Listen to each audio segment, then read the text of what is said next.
शिव गुरु के चरणों में प्रणाम, मैया भवानी के चरणों में प्रणाम, वंदना सहारे के चरणों में प्रणाम, मेरा प्रणाम स्वीकार करें। दीदी लोगों कथा अगर अच्छा लगे तो लाइक करब, शेयर करब, कमेंट करब और कमेंट में जरूर बताइए। एक ठे गाँव रहा दीदी, वहाँ गुरु भैया गुरु बहना रात रहना लगन, बहुत गरीब रहना है। गुरु बहना भी दूसरे घरे काम करत रहनी, गुरु भैया भी करत रहना। ऐसे करत करत कुछ दिन तक बीतल है लोग का। फिर जकरे घरे गुरु बहना काम करत रहनी तो मलकिन कहनी कि हमें बैठल बैठल मोटापा हो जाता, अब तू रहे दा, हम अपन काम अपने करब। इनकर गुरु बहना का तो काम छूट गल, धीरे धीरे गुरु भैया का काम छूट गल। जो रहनी अपन एक ठे मड़ई लगौले रहनी, वही मड़ई में अपन रहत रहनी। तो एक दिन का भल कि अपन जैसे साज भैले सब सजवत जौन लगावला लक्ष्मी माई का दिया जरावला, तो गुरु बहना अपन दिया जरौनी लिया तनी देखावे के। अब बाहर मड़ई का एक अथुआ लटकल रहा, आ वो अपन धय लेहलस। आ जब धय लेहलस तो पूरा मड़ई अपन भर गल।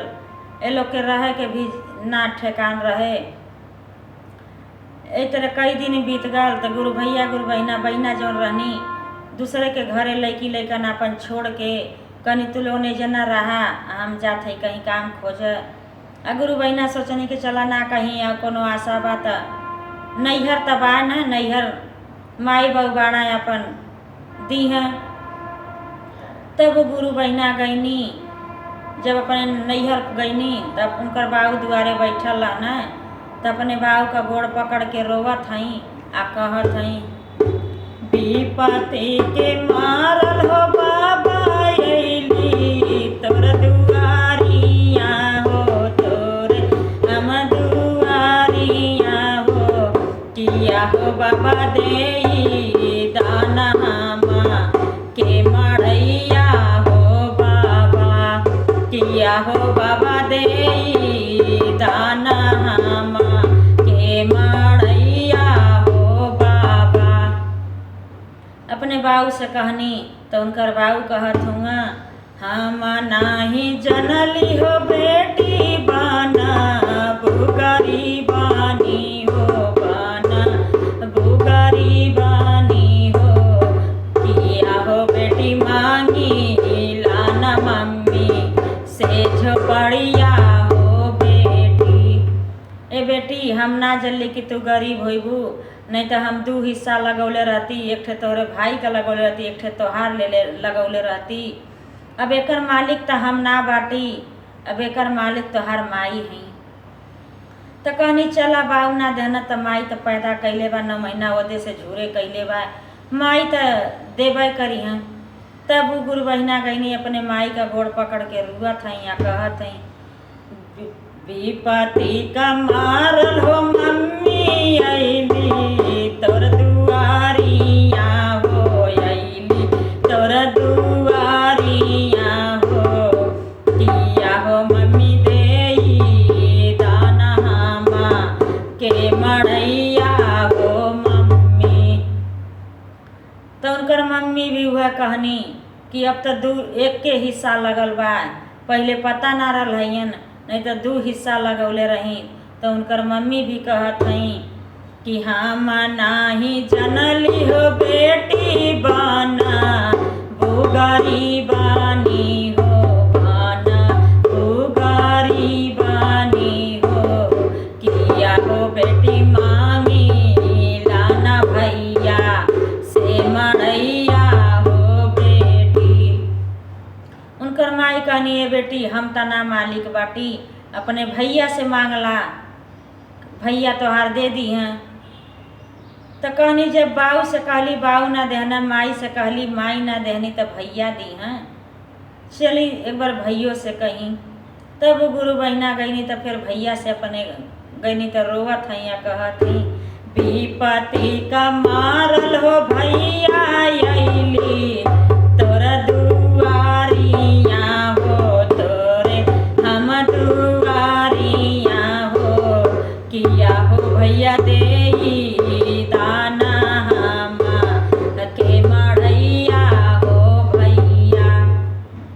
कनिए भैया हमके एक ठे मड़ई दे दा रहा बदे, हम बहुत दुख में हई, बहुत विपत में हई, कहीं अपन व्यवस्था बना लेबै तो फिर हम यहाँ से चल जाब। तो उनकर भैया का कहत हुआ, हम नाही जनली हो बहिनी बनबू तो गरीबानी हो, बनबू तू गरीबानी हो। किया हो बहिनी मांगी लाना भौजी से मड़ैया हो बहिनी, किया हो बहिनी मांगी लाना भौजी से मड़ैया हो बहिनी। तो गुरु बहिना कहनी बाऊ से मंगली तो बाऊ ना देहना, माई से मंगली तो माई ना देहनी, भैया से कहली तो भैया ना देहना। तो भौजी तयान के घर का बाणी भौजी दी हैं। चली एक बार भौजियों से कहीं तो गईनी तो भौजी का गोड़ पकड़ के रोवे लगनी गुरु बहिना। अब भौजी से अपने कहत हई आ का कहत हई, विपत्ति का मारल हो भौजी अइली तोर दुआरिया हो, अइली तोर दुआरिया हो।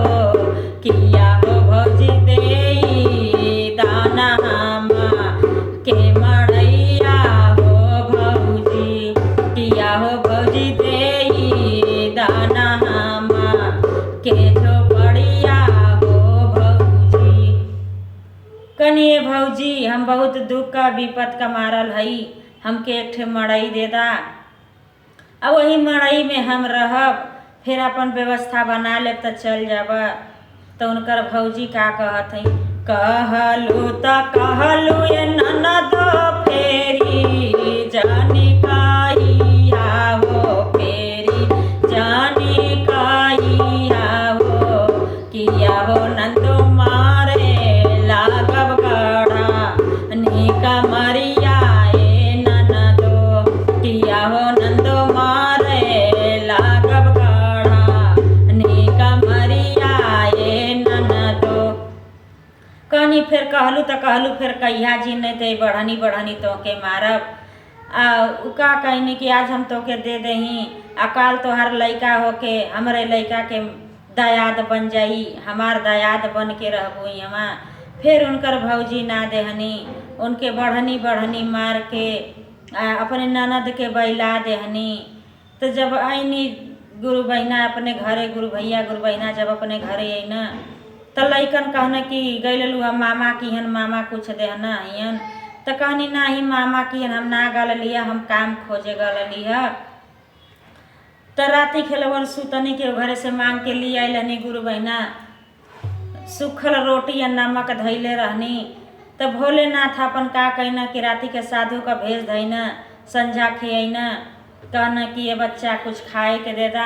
अब गुरु बहिना ऋषि आई गईनी, कहनी इतना महादेव भोलेनाथ हमके देलही ना हम कि हम तोके दे ही खाए बदे। तो कहना जौन ह तौने हमके दे दा। तो गुरु बहिना अपन का कहनी कि वह सूखल रोटी नमक धैले रहने के घरे से मांग के वह ले जाके भोलेनाथ के देहनी खाए बदे। फिर गईनी गिलास में पानी मांगना, हुआ गईनी गुरु बहिना आना, आ तब ले वहाँ से भोलेनाथ के दया से वो अपन अंतर ध्यान हो गए न, चल गई न भोलेनाथ। अब वहाँ मार घर मकान सब चीज़ उनके दया से बन गयल। अब उनकर धन भौजी भैया का जौन धन रहे तो ननद की हन आ गल, गुरु बहिना के इनकर गरीबी जौन रहे उनकी किहन चल गल।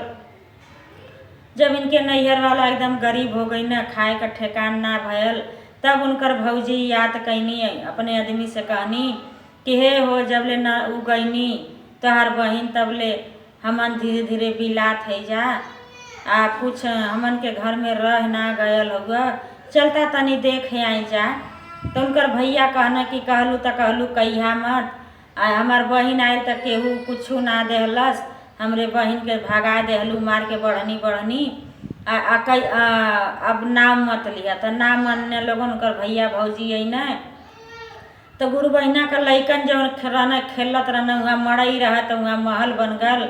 लइकन जब देखना तो कहना कि ये मम्मी मामा मामी आयल हुआ।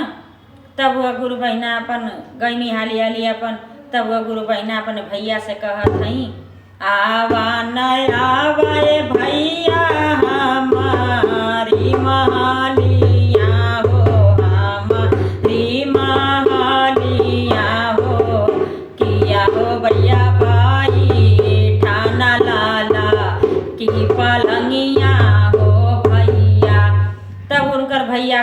अंदर बैठना। उनकर भैया कहना कि ये बहनी एजा तो तोहार मड़ई रह, यहाँ महल कैसे बन गल, तो अपन कुल सारी बात अपन बतौनी। कनी वहाँ गईली मांगा तो ना देहला लगन। भौजी से मंगली तो भौजी बढ़नी बढ़नी मार के भगा देनी हमके। तब भौजी उनकर कहत हई कि ए बबुनी बच्ची हमके माफ़ कर दा, हम बड़ी भारी गलती कर देली, तो के बढ़नी बढ़नी मार के भगौली, हमके माफ़ कर दा। तब कहत हई कि दुआरा पर गईली भौजी पूछलू नाही पानिया हो, पूछलू नाही पानिया हो, किया हो भौजी तू ही मरलू गढ़ा निक मरिया हो भौजी।